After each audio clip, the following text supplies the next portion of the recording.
and welcome. You're watching NewsX and I'm Megha Sharma. The CBSE on-screen marking controversy continues to deepen, with fresh questions now being raised not just about the technical glitches but also about the process through which the digital evaluation system was awarded and implemented. While the centre has strongly backed the OSM model, concerns over the answer sheet mix-ups, scanning errors and portal glitches have prompted a wider review, with the IIT experts set to examine both the technology and tendering process. Adding a new dimension to the controversy is a blog by a class 12 student, Sarthak Sinha, who claims that changes made across successive CBSE tenders may have in fact helped co-empt EduTech eventually secure the contract. The allegations center around the revisions to eligibility, technical and security requirements between different rounds of bidding. CBSE, however, has maintained that the procurement process followed all prescribed rules and that the contract was awarded transparently. At the same time, questions continue to be asked about COEM's past, its earlier identity as Global Arena Technologies, and its alleged links to the 2019 Telangana examination controversy. The company has denied any wrongdoing and said that previous allegations were addressed through legal processes. Let's open up this conversation. I'm being joined by Sarthak Sinha. Sarthak, thank you very much for joining me. And my first question to you: what brought you to this conclusion that the contract that was finally handed over to this particular company for the on-screen marking system by CBSE was deliberately tweaked and revived? Good evening, ma'am. My name is Sarthak Sinha. Thank you for inviting me to your show. I would like to reiterate what my claim is. My claim is that CBSE rewrote their rules to favor co-empt EduTech. I'll tell you how they did it. There were 3 tenders that were issued. The first tender was issued on 4th February 2025. The second tender was issued on 2nd May 2025, and the third tender was issued on 28 August 2025. The first tender was cancelled. It was wiped out from the GEM portal, and it was deleted from the GEM portal. I stayed all 576 tenders, but I could not find the 4th February one. So what I'll be talking about is the second tender and the third tender. The second tender I'll be referring to as the old RFP, and the third tender I'll be referring to as the new RFP. In the second tender, 4 bidders submitted their bids, and all 4 were disqualified. They could not follow the criteria. One of the 4 bidders was COEMT EduTech, and TCS was also involved.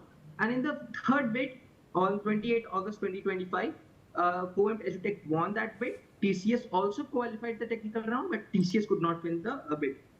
Now, what I wanted to say, that I have found some clauses in after comparing both the RFP. RFP is actually a request for proposal, since CBSE is a government. Since CBSE is a government organization, it publishes public tenders and invites bidders through a request for proposal. A request for proposal is a technical document which has lots of technicalities and scoring matrices, a lot of things that help the bidder understand what the project is about. So this project was about OSM evaluation system. 3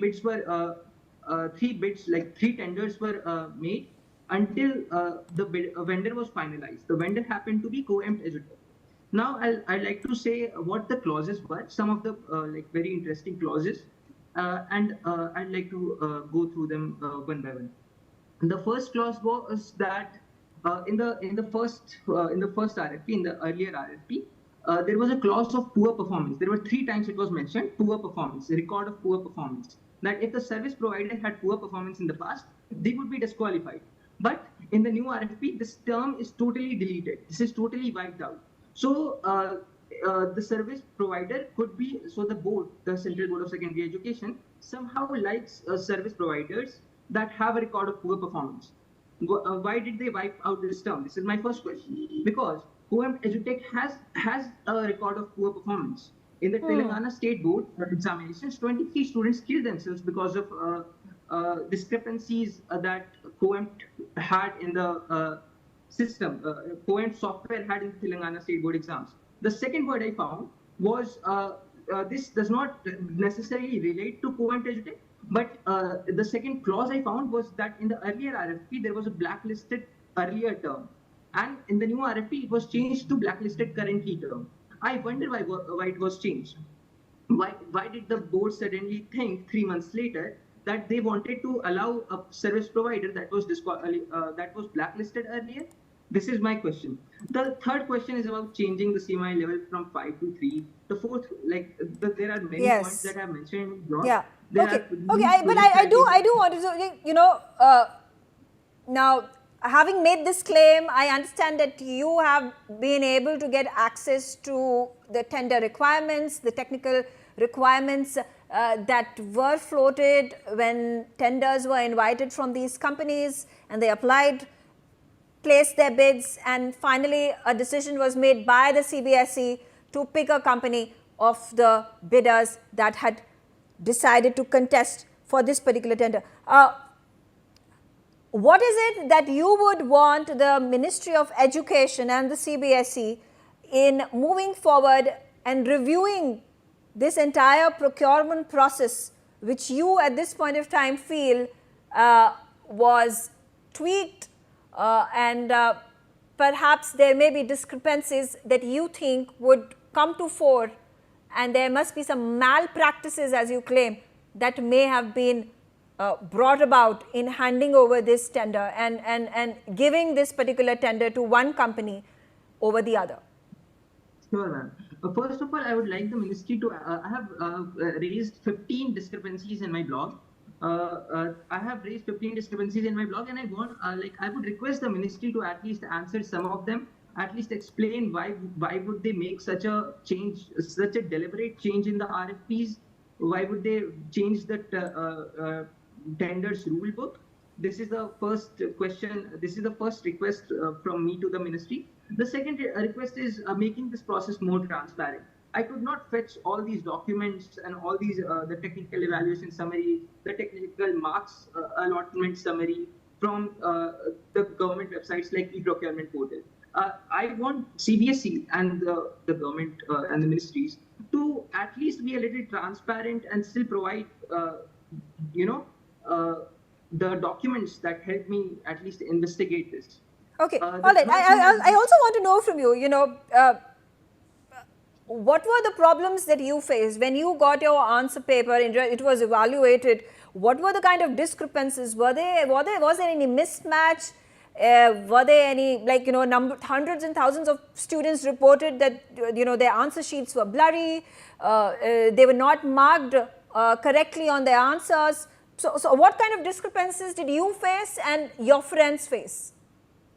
My friends did get their answer sheets very blurry, in a very blurry format. The on-screen marking was done in a very blurry format. I have some issues with where marks were not awarded. I would put that in my revaluation portal. But my point is not really about revaluation and whatever's happening with the OSM portal. The OSM portal was hacked. And what my point is, the awarding of contract is a little bit, suspicious and points into a very interesting pattern. Yes, that's noted. Yes. And but in terms of the correctives that are being made by the authorities, what kind of help and what kind of support at this point in time are you receiving from the CBSE, from the educational authorities in wake of these discrepancies and mismatches that you have raised? Ma'am, the CBSE or the ministry or any authorities have not contacted me yet. I would like to contact them. They could contact me anywhere. They can find me anywhere. I have not really gotten any messages from the ministry or the CBSE.